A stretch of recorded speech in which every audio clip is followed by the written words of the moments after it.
अस्सलाम वालेकुम अदनान भाई, कैसे हैं? अल्लाह का शुक्र, ठीक ठाक है साहब। अदनान भाई, आप बहरिया टाउन में कितने अरसे से रह रहे हैं? राना साहब, मैं 3 साल से रह रहा हूँ मेरे टाउन में। 3 साल से बहरिया टाउन के रिहायशी? 2021 से भी मैं। दो। और इससे पहले कहाँ रिहायश इससे था? पहले मैं अदर से यूएई में होता था। ठीक है, मेरी सारी जिंदगी वहीं गुजरी है। माशाल्लाह। तो ठीक मैं है, जब वहां से आया तो फिर मुझे बहरिया टाउन में अपने रहने के काबिल लगा, तो मैंने शिफ्ट हुआ। यानी पूरे का पूरे कराची को इग्नोर करके जी, बहरिया आ गए। पूरे के पूरे कराची, क्योंकि कराची में अगर रहता तो मैं शायद साइकोपैथ हो जाता। ठीक है। अच्छा, आपकी फैमिली, कुछ लोग तो रहते होंगे ना जी, मुख्तलिफ मेरे एरियाज? माशाल्लाह पेरेंट्स हैं वहाँ पे, मेरे भाई हैं, मेरी बहनें, सब वहीं रहते हैं। मैं शुरू में जब आया तो वहीं लैंड किया, ठीक है, वहीं रहा। लेकिन फिर क्योंकि मेरी पूरी फैमिली वहाँ मेरे साथ रहती थी यूएई में, तो फिर हम लोग, जाहिर बात है आपको पता है कराची के इशूज, पानी नहीं है, बिजली नहीं है, ठीक है, ठीक नहीं है, हम अपार्टमेंट में रहते थे। और भी बहुत किस्म के मसाइल थे जो बहुत ज़्यादा तंग कर रहे थे, क्योंकि मैं वहाँ से आया था ड्यू टू कोरोना रीजंस थे, जिसमें ठीक है। रीजन कोरोना था। तो मैं फिर कराची में अपने आप को मेंटली तौर पर एडजस्ट नहीं कर पा रहा था। तो सही। मुझे उस वक्त रहने के लिए सिर्फ बहरिया टाउन ही नजर आया, जो वहाँ के स्टैंडर्ड से मिलता जुलता था। अच्छा देखें, एज ए रेजिडेंट आज हम आपको इंटरव्यू कर रहे हैं क्योंकि हमने एक सीरीज शुरू की हुई है बहरिया टाउन के रिहायशियों से ये पूछना कि कैसा फील कर रहे हैं बहरिया टाउन में, क्या मुनफरिद चीज़ है बहरिया टाउन में। तो ये जरा मुझे बताइएगा, क्या अलग थलग क्या है बहरिया टाउन में? बहरिया टाउन में माशाल्लाह, मैं तो सिंपल सी बात कहूँगा कि मैं यूएई भी रहकर आया हूँ। मेरी ज़्यादातर जिंदगी का हिस्सा वहीं गुजरा, 25 साल मेरे वहाँ गुजरे। तो आप समझ सकते हैं कि आधी जिंदगी तो वहीं गुजर गई। यहाँ से पढ़ने के बाद वहाँ चले गया था और वहीं फिर मेरी जिंदगी गुजर चला। सबसे बड़ी बात बहरिया टाउन में थी कि उन्होंने बिल्कुल जो उसका इंफ्रास्ट्रक्चर डेवलपमेंट जो भी कुछ उन्होंने करी है, वो आउट ऑफ द क्लास है। मतलब मैं ये बात बड़े, कोई मेरी जो भी वीडियो सुनेगा बता सकता है कि यूएई में भी इस कंपैरिजन की कोई सोसाइटी नहीं है। छोटी है, स्केल वाइज इतनी बड़ी सोसाइटीज नहीं है वहाँ पर, छोटी जरूर है। जिस स्केल पे इसको बनाया गया, इसमें कोई दो राय नहीं है, दो रीजंस नहीं है कि भाई बेस्ट सोसाइटी रहनी चाहिए। जब भी मैंने भी चूज करी, तो मुझे यहाँ पे बहुत सारी फैसिलिटीज हैं। लेकिन हाँ, अगर आप आगे फर्दर पूछेंगे तो मैं आपको ये बताऊंगा कि हाँ, इनके साथ इधर भी थोड़ी बहुत क्या प्रॉब्लम है, जो कि हर सोसाइटीज में होती है मेरे ख्याल से। लेकिन वो रिजॉल्व हो जाते हैं टाइम के जी, साथ वो ज्यादा टाइम का सॉल्व होती है। कोई भी सोसाइटी परफेक्ट नहीं होती, कोई भी सिटी परफेक्ट नहीं होता, कोई कंट्री परफेक्ट नहीं होती, उसको बनाना पड़ता है थोड़ा। अच्छा, आपने बताया कि आपका बचपन तो गुजरा होगा कराची शहर जी, में। मेरा जो जिंदगी का पहला पार्ट एजुकेशन का था, तो वो जो है यही। कभी मोबाइल स्नैच हुआ आपका? अल्लाह का शुक्र है, इस वजह से शायद बच गया। इस वीडियो पे बोल रहा हूँ, पता नहीं क्यों सुनना। इस वजह से बच गया क्योंकि मैं कराची से फौरन ही आने के, यूएई से आने के बाद विदिन 6 to 7 मंथ में मूव कर गया था। मूव कर गया था, क्योंकि अक्सर ये कहा जाता है कि जो कराची में रहता है, हाँ जी, ऐसा शायद ही कोई शख्स होगा जो बचा हुआ है। मेरे तमाम दोस्त, मेरे भाई, मेरे भाई का तो 10 दफा मोबाइल छीना है शायद। अच्छा अच्छा। और जितने दोस्त आ रहे हैं सब फ्रस्ट्रेटेड हैं, कुछ चिंता, लेकिन आई थिंक उन्होंने अपना पार्ट ऑफ द लाइफ। अच्छा, यहाँ पे आप महंगे महंगे आईफोन और ये वो लेके बहरिया की गलियों में फिर रहे होते हैं, कोई खौफ नहीं है? नहीं, अल्लाह का शुक्र है भाई। यहाँ हम चाय पीने भी जाते हैं, गली के बाहर ही बैठते हैं। मतलब मैं क्या, हमारी लेडीज तक जेवर वगैरह पहन के घूमती है। मैं बोल रहा हूँ, मुझे लगता है just I am living in UAE. Okay. मुझे कोई ऐसा लगता नहीं कि मैं पाकिस्तान में रह रहा हूँ। ये बात तो जो बहरिया की है। अच्छा, भी यहाँ के रिहायशी या मुख्तलिफ लोग जो चीख चला रहे हैं आजकल सोशल मीडिया पे कि बहरिया टाउन जनाब मेंटेनेंस चार्जेस बढ़ा रहा है, बिजली के बिल महंगे हो गए, फिक्स चार्जेस आ गए, आप भी तो रिहायशी हैं, आपका कोई एतराज नहीं? नहीं, देखें, इसमें दो चीजें बड़ी जो है ना, इंटरेस्टिंग तो नहीं बोलूंगा, बड़ी जो है ना, मतलब डिबेटेबल है। एक तो तरीका है कि हर सोसाइटी के अंदर जो है ना चीजें बढ़ती हैं, वक्त के साथ साथ महंगाई होती है हर सोसाइटी के अंदर। इस वक्त इन्फ्लेशन जो है पूरी दुनिया का एक जो है बहुत बड़ा, जैसे कहते हैं, एक रोग बना हुआ है। हर जगह पे तकरीबन ये चल रहा है। जो भी ओवरसीज पाकिस्तानी रहते हैं, अब्रॉड में रहते हैं, वो ये बताते हैं कि महंगाई बहुत हो गई है। ये तो मसला चला हुआ है। लेकिन साथ में प्रॉब्लम ये है कि पाकिस्तान में सिर्फ ये चक्कर है कि ठीक है आप चीजें बढ़ाएं, लेकिन जिस तरह बहरिया में मैंने नोट किया ना बढ़ती है, ये बिल्कुल अनजस्टिफाइड होती है और कोई जस्टिफिकेशन दे नहीं सकता। ठीक है, आपको कोई चीज बढ़ानी है, स्केट करना जरूर करें। आपने 3-4 महीने पहले बहरिया के आपने 20% चार्जेस बढ़ाए, किसी को कोई एतराज नहीं, मेरा किसी ने आवाज तक नहीं उठाई। ठीक है भाई, मैंने सबको पता था कि महंगाई हुई है, बढ़ा दी, इट्स ओके। ठीक है, 3 to 4 months फिर आपका एक बम गिरा देना, वो भी विदाउट एनी इन्फॉर्मेशन, और फिर फिक्स चार्जेस, फिर वो भी उसको फिक्स चार्जेस लिख के भेजना, जो कि बिल्कुल अनजस्टिफाइड ही नहीं है भाई।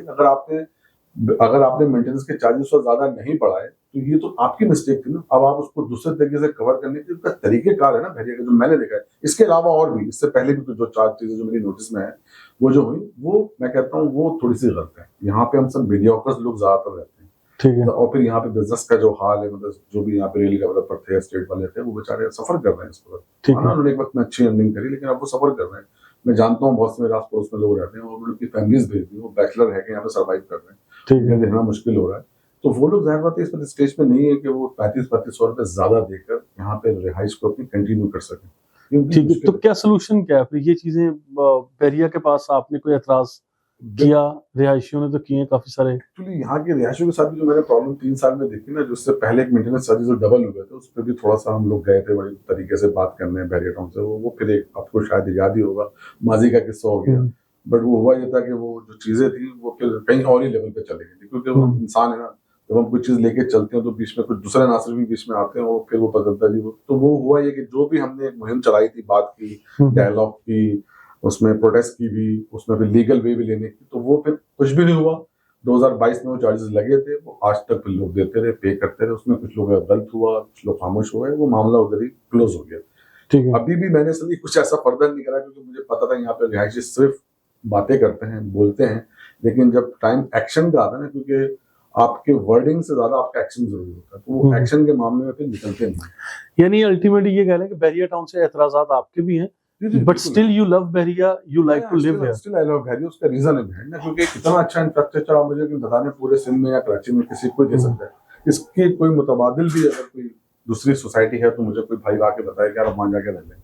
यहाँ स्कूलिंग भी है, यहाँ पर मॉल्स भी हैं, यहाँ पे मस्जिदें भी हैं, यहाँ पे सिक्योरिटी भी अच्छी है। जैसे आपने मोबाइल का जिक्र किया, मोबाइल नहीं, इवन मैं आपको बोल रहा हूँ, आपकी फैमिली पे अगर यहाँ रात को 12 बजे 11 बजे भी वॉक करिए तो उनको ये डर नहीं है कि someone will come and they will harass us. कोई भी ऐसा चक्कर नहीं है। तो जब वो हमारी फैमिली माशाल्लाह निकलती है तो हमें ये तसल्ली, कराची की गलियों में आप देख लें, आप दोपहर को नहीं खड़े हो सकते, तो ये दिन दिहाड़े नहीं खड़े हो सकते, रात शाम तो आप बात भूल ही जाए। मेरी फैमिली वहाँ रहती है, मैं जाता हूँ फौरन गाड़ी खड़ी करके अंदर, जल्दी चलो रनिंग करो भाई, वालदा के पास जाता हूँ, भाई के पास जाता हूँ, तो भाई जल्दी जल्दी चल के घर अंदर चल जाओ, बस किधर गेट के अंदर चले जाओ। वहाँ जो हम वीडियोस देखते हैं ऑन द मीडिया पे, तो उससे पता चलता है कि भाई वो 2 लोग आते हैं पीछे से फौरन करके चले जाते हैं। प्रॉब्लम यहाँ पर भी है, चोरियां यहाँ पर भी होती है, लेकिन कुछ स्केल उसका वो आप समझ लो 0.0 पॉइंट समथिंग है। बस 4-5 खबरें सुनने में साल में आ जाती है, कराची की तरह नहीं है। अच्छा चले, अगर बैरियर टाउन के प्लस पॉइंट में पूछूं तो उसमें तो मेरा ख्याल बहुत लंबी फहरिस्त होगी। बहुत लंबी फहरिस्त में देखिए 4-5 जो बड़े बेसिक पॉइंट है जो कराची वालों को या हैदराबाद वालों का जो भी इंटीरियर से उनको, सबसे पहले तो देखिए बिजली का, ठीक है, सबसे बड़ी आसानी आपको लाइट की है। ठीक है, आपको थोड़े बहुत चार्जेस ज्यादा देने पड़ते हैं, मैं एग्री करता हूँ। तो जब आदमी इतना आता है यहाँ पे तो माइंड बना के आता है कि पूछ के आता है कि यार बिजली बिल कितने आते हैं, जो अफोर्ड कर सकता है वो आता है। क्योंकि कराची में वो स्लैब का चक्कर है, इन्होंने डायरेक्ट यूनिट रखा हुआ है। तो मैंने जो फर्दर नोट किया, मैं अपने हिसाब से बता रहा हूँ, बाकी होता है लोग उसका ऑब्जेक्शन करें, मुझे कोई बहुत ज्यादा फर्क लगता नहीं अगर आप तरीके से बिजली यूज कर रहे हैं। और दूसरा आप सबसे बड़ी फायदा पानी का है, कोई टेंशन नहीं। 3 साल मुझे आए हुए हो गए, जिस जगह से मैंने छोड़ा उसका रीजन ही इतना, मैं जौहर में रहता था, पानी की इतनी प्रॉब्लम थी, वो भी इतना खारा पानी है, बस वो वजू भी करना से मुश्किल होता था। तो आपको अंदाजा लगाते तो यहाँ पानी भी अल्लाह का शुक्र है, आपको 24 घंटे आपके टाइम में होता है। कुछ हर्डल्स होते हैं लोगों के साथ, लोग कंप्लेन करते रहते हैं ग्रुपों में, तो वो किसी तरीके से दूर हो जाते हैं। हर सोसाइटी परफेक्ट नहीं होती। प्लस गैस का, ठीक है, गैस का सिलेंडर हमें थोड़ा सा महंगा लेना पड़ता है, उस कराची या उस हैदराबाद से तो अच्छा इतना गैस ही नहीं आती। 10 बजे बैठे होते नहीं, हम तो बच्चों को भालिया के खाना खाएंगे या भालिया के चाय पियेंगे, मेहमानों को बोलते हैं 10 बजे सॉरी ऑफ ओवन और समथिंग लाइक। यहाँ पे ऐसा कुछ नहीं, यहाँ पे ऐसा कुछ नहीं। यहाँ पर आपको आपकी गैस है, ठीक है, 2800 का आप सिलेंडर अपने पास रख लेते हैं, जो आजकल रेट चल रहा है, तो उसमें आप अपना मैनेज पूरा महीना अगर छोटी सी फैमिली तो कर सकती है। मैक्सिमम 2 लोग लग जाते हैं। कोई 2-4 ऐसे ऑब्जेक्शंस या ऐसे मुतालबात आपके हैं जो बैरियर टाउन से क्लेम करना चाहें इस वीडियो के जरिए? आप मुतालबात सिर्फ यही है कि बैरियर टाउन की मैनेजमेंट को थोड़ा सा रिजिड नहीं होना चाहिए, वो थोड़ी सी मुझे रिजिड से लगती है। उनका जो वे ऑफ वो है ना, वो बड़ा एक फोर्सफुली वाला है कि बस जैसे देखें अभी चार्जेस हमारे बड़े, इस पर सारी गुफ्तगू आज हो रही है, इस पर हमने बात भी करी, उस पर क्लैरिफिकेशन भी चल रहा है, पूरे उसमें डायलॉग भी चल रहे हैं, हर चीज चल रही है। हम लोगों ने सिर्फ एक चीज नहीं करी, यहाँ पर जो होता है कि ये लोग किसी चीज को बताते नहीं है। अब एक आदमी जॉब वाला है, बिजनेस वाला है, उसकी हर चीज अफेक्ट हुई है, तो कम से कम आपका एक फर्ज बनता है कि आप 15-20 दिन पहले बता दें कि नेक्स्ट मंथ से हम ये बढ़ा रहे हैं। लेकिन पता नहीं इनका शायद ये है कि जब होगा बढ़ा देंगे तो लोग चिल्लाएंगे, तो देखेंगे। जैसे अभी इन्होंने कहा, ये मुझे इनसे बड़े एतराज आते हैं कि आप इसमें थोड़े से अपने ना एक सिविल तरीके कार लेकर आए कि भाई हम लोग भी इंसान हैं, हमारे भी मसले मसाइल हैं, हम भी समझते हैं। हाँ, आपके भी हैं, जरूर आपके भी हैं, आप ऐसा नहीं है कि आप बगैर मसलों के चला रहे हैं, लेकिन लोगों की, आम लोगों की भी मसाइल है। और यहाँ पे हर किस्म की फैमिलीज रहती है। यहाँ पे रेंटेड जो अमाउंट है 20,000 से लेके लोग 40,000 50,000 तक के घर में रहते हैं। तो आप सोचेंगे जो बंदा 20,000 घर में रहता है और आपने सबके एक बम्प कर दिया, यदि आप सारी 15 फिक्स चार्जेस में दें तो ये टोटली रॉन्ग है। और वो टोटल मिला के 3500 रुपए 3500 रुपीज पर मंथ बनते हैं। 3500 बनते हैं। उसके बाद आप देखें 3500 बनते हैं, ठीक है। मैं समझता हूँ कि एक आदमी होटल जाके अगर अपनी फैमिली के साथ सिर्फ चाय पीने जाता है, 2 बच्चे और मियाँ बीवी अगर जाते हैं, तो शायद इस जगह पे बहरिया में 1000 रुपए बिल पे करके आ जाते हैं। 4 चाय का और अगर 1-2 पराठे लेते हैं तो उसमें वो 1000 रुपए बिल पे करके आते हैं। ये 1500 रुपए ज्यादा नहीं है, लेकिन तरीकेकार बहुत गलत है। आपको जिस चीज में बढ़ाने आप उसमें बढ़ाएं, और जब टाइम आए तब बढ़ाएं।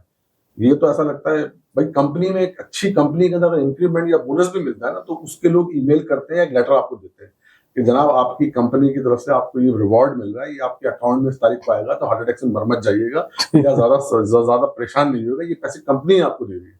तो ये जब पैसे जेब से लोग निकालने हैं, तो उस निकालने के लिए भी कहते हम नहीं बताते, क्यों? इनको शायद होता है कि भाई हम तो ये तो मतलब ये लोग तो रेवड़ है, रेवड़ की तरह है, और इनको इस तरह करो, बस लगा दो, उसके बाद फिर हम बातें करते रहेंगे, फिर नेगोशिएशन भी होती रहती है। तरीका गलत है। अच्छा, ओवरसीज पाकिस्तानी के तौर पे भी आपने वक्त गुजारा यूएई में, तो वहां पे आप मेंटेनेंस के चार्जेस, बिजली के बिल वगैरह, या यूटिलिटीज, तो वहां पे बिलिंग कॉस्टिंग कैसे होती है? देखिए नंद भाई, वहां पे जो बिलिंग का चक्कर है ना, वो तो यहाँ से मैं कंपेयर नहीं कर सकता। वो जब आप धर्म में उसको कन्वर्ट करेंगे तो ऑफकोर्स यहाँ से बहुत ज्यादा बनती है, तो मैं उसका कोई कन्वर्ट, लेकिन वहाँ की सोसाइटीज जो थी ना, वो डिफरेंट किस्म की थी।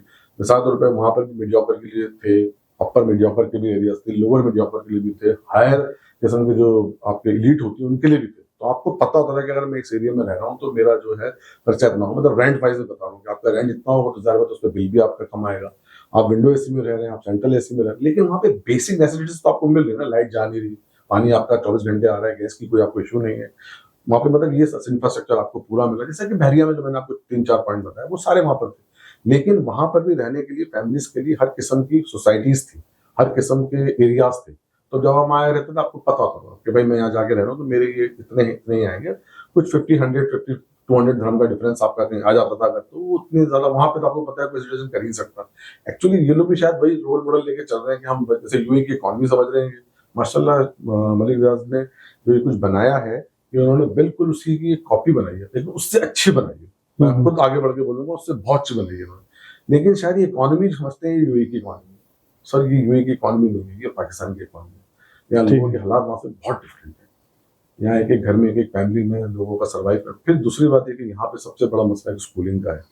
अगर मेरा बच्चा पढ़ रहा, तो मैं नहीं कहूँगा मेरा बच्चा पढ़ रहा तो मेरे तो प्रॉब्लम नहीं लेंगे, लेकिन यहाँ पे मैं देखता हूँ मेरे आस पड़ोस में लोग हैं, उनको देखता हूँ, उनकी तकलीफ समझता हूँ कि भाई उनके बच्चे स्कूल जा रहे हैं, तो 4 बच्चे 3 बच्चे, उनकी फीसेस बहुत, सारे स्कूल गेट के बाहर है। ठीक है, एक बंदा कम्युनिटी में रहने के लिए आए, और फिर यहाँ पे इतने सारे माशाल्लाह प्रेसिडेंट बने हुए हैं, सिवाय 2-3 प्रेसिडेंटों के कहीं स्कूल ही नहीं। आप देखें, वादा किया था सारे स्कूलों में प्रेसिडेंट देंगे। अच्छा, स्कूल के लिए एरिया स्पेसिफाई किए हुए हैं, और अभी मेरा ख्याल है कि जैसे जैसे पॉपुलेशन बढ़ेगी तो फिर लोग स्कूलिंग या इस तरह के इंस्टीट्यूशंस के लिए बताया। हम जिस एरिया में बैठे वाले भी नहीं, यहाँ पे माशाल्लाह 70-80% आबाद है। ठीक है, बहुत कम, बल्कि ढूंढने जाओ तो मुश्किल से मिलते हैं घर, मिल जाते हैं, लेकिन बहुत कम आबाद है। 1200-1300 घर हैं इस पूरा फुल है। यहाँ पे क्यों नहीं स्कूल बना रहे? आपने तो वादा किया था ना, ये तो आपका प्रॉमिस है, तो आप उसे पूरा करें ना। मैं तो नहीं बोला 6 में बना दें, 8 में प्रेसिडेंट बना दें, वो तो बात नहीं है, ठीक है, उनको टाइम लगेगा, लेकिन आप कम से कम तो बनाए। इसके सराउंडिंग में 10A है, 11A है, 10B है, 11B है, अली ब्लॉक है इतना बड़ा। अगर आप एक स्कूल किसी भी प्रेसिडेंट बना देंगे तो यहाँ वालों को आसानी होगी, और उनको कम से कम ट्रांसपोर्टेशन जो बच्चों की जाती है 6 to 7,000 रुपीज लेता है एक बच्चे का बस। आप सोचें, बच्चे की फीस होती है स्कूल की, जो यहाँ ट्रांसपोर्टेशन देते हैं, तो यहाँ डबल कॉस्टिंग है कि स्कूल की फीस भी देना है, फिर ट्रांसपोर्टेशन, अगर गेट तक भी स्कूल है तो 6 to 7,000 रुपीज आप वहाँ दे रहे हैं। तो सोचें लोगों के कैसे चलें, आपका ये पैगाम भी इंशाल्लाह इंतजामिया तक पहुंचाते हैं हम इस वीडियो के जरिए। हम तो चाहते हैं बहरिया टाउन अच्छी रिहाइश हम चाहते हैं कंटिन्यू रहे, लेकिन इन लोगों को थोड़ा सा अपने तरीकेकार में बस थोड़ा चेंज ले आए, लोगों से जो है तरीके से, जो एक वे होता है पूरी दुनिया के अंदर, उस तरीके से लेके चले। आई होप यहाँ के लोग बहुत अच्छे हैं। यहाँ के मैंने पता है 20% जो भी चार्जेस बढ़े, किसी ने, हम ग्रुपों में होते हैं अक्सर, यहाँ पे जो भी सोशल ग्रुप है, किसी ने कुछ नहीं बोला, लेकिन अभी जो उन्होंने जाती करी वो बहुत बड़ा जुल्म है सबके साथ। चाहे वो मैं भी क्यों ना हूँ, मैं दे रहा हूँ, मैंने दिए हैं, लेकिन ये गलत चीज है। हर चीज फैसिलिटीज के साथ साथ यहाँ पे जो चीजें होती हैं वो थोड़ी सी आउट ऑफ द बॉक्स होती हैं। और सफाई सुथराई, सेफ्टी, सिक्योरिटी से आप मैं आपको बताना, सफाई सुथराई कोई शिकायत नहीं है इस मामले में। मैं क्या, अगर मेरी नीचे कोई लोग बता सके इस वीडियो को देखने के बाद, ऊपर इंडोर्स करें कि भाई ये सफाई सुथराई के मामले में आप किसी भी सिटी से कंपेयर करके देख लें, किसी भी कम्युनिटी से करके देख लें। कराची में मेरे बहुत से दोस्त, बहुत से मेरे भाई वगैरह अच्छी कम्युनिटी से रहते हैं, लेकिन ये क्लीननेस, वो भी जब आते हैं तो वो भी तारीफ करते हैं उनकी अपनी, लेकिन वो चाहते हैं शिफ्ट होना, लेकिन जब ऐसी रूमर सुनते हैं तो वो खुश होते हैं। हम लोगों को आगे बढ़ के इसकी पब्लिसिटी करनी पड़ती है, माउथ पब्लिसिटी जो होती है ना वो करते हैं। अगर ये हमें ही हर्ट करेंगे, आपको पता है किसी भी चीज के चलने के लिए माउथ पब्लिसिटी सबसे जरूरी होती है। कोई भी चीज, अगर एक मिसाल के तौर पे एक आप मूवी भी देखने जाते हैं ना, अगर उसकी माउथ पब्लिसिटी ना वो बेकार होती है, अच्छी मूवी तो माउथ पब्लिसिटी। लेकिन ये चाहते हैं कि हमें इतना करते हैं कि जाके, अब लोग मुझसे वहां से फोन करके पूछ रहे हैं, नानवी क्या हो गया, अब मैं क्या बोलूँ, जुल्म तो मेरे साथ हुआ है ना, गलत तो मेरे साथ उन्होंने करा है, तो मैं उसका अच्छा कैसे बोलूँ, मैं बुरा ही बोलूँगा उसको। तो इन चीजों पे इन लोगों को बहुत सोचना चाहिए, और कम से कम एक सिविलियन में इख्तियार करना चाहिए कि भाई हम चीजों को जरूर बढ़ाएं, जरूर करें, लेकिन अपने सिविलियन को कम से कम थोड़ा सा अपने साथ जोड़कर अपने साथ लेके चलकर वो कर एकदम बम फेंक दो ना। हमें आप यकीन करेंगे कि पहली तारीख को हमने बिल खोले तब ये पता चला ये क्यों, ये कोई तरीका होगा, ये किस चीज के पैसे बढ़ रहे हैं। चले हम लोग इसको वाइंड अप करते हैं इस जुमले के साथ कि बहरिया टाउन बहुत अच्छा है, जबरदस्त है, लेकिन इनकी पॉलिसीज या डिसीजंस या ये कह लें कि जो इम्प्लीमेंट कर रहे होते हैं कुछ चेंजेस आती हैं तो उस पर इंटीमेट ये किया करें और मशावरत में रिहायशियों को लाजमी रखें। बस सिर्फ ये काम कर लें। मैं कहता हूँ बहरिया के अंदर रहने वाले लोग मतलब समझ लें आप, वो तो वैसे कंधों बिठाते हैं, बहुत तारीफें करते हैं, ऐसी बात नहीं, लेकिन जब ऐसा जुल्म रहता है तो फिर गुजार होते हैं, छोड़ कर बिल्कुल ऐसे। वरना बाकी बहरिया रहने के लिहाज से, हर लिहाज से कराची और या हैदराबाद या जो भी सिंध में है ऐसी सोसाइटी नहीं। चलें, thank you so much. Thank you so much, आपको बहुत बहुत शुक्रिया। अल्लाह हाफिज। अल्लाह।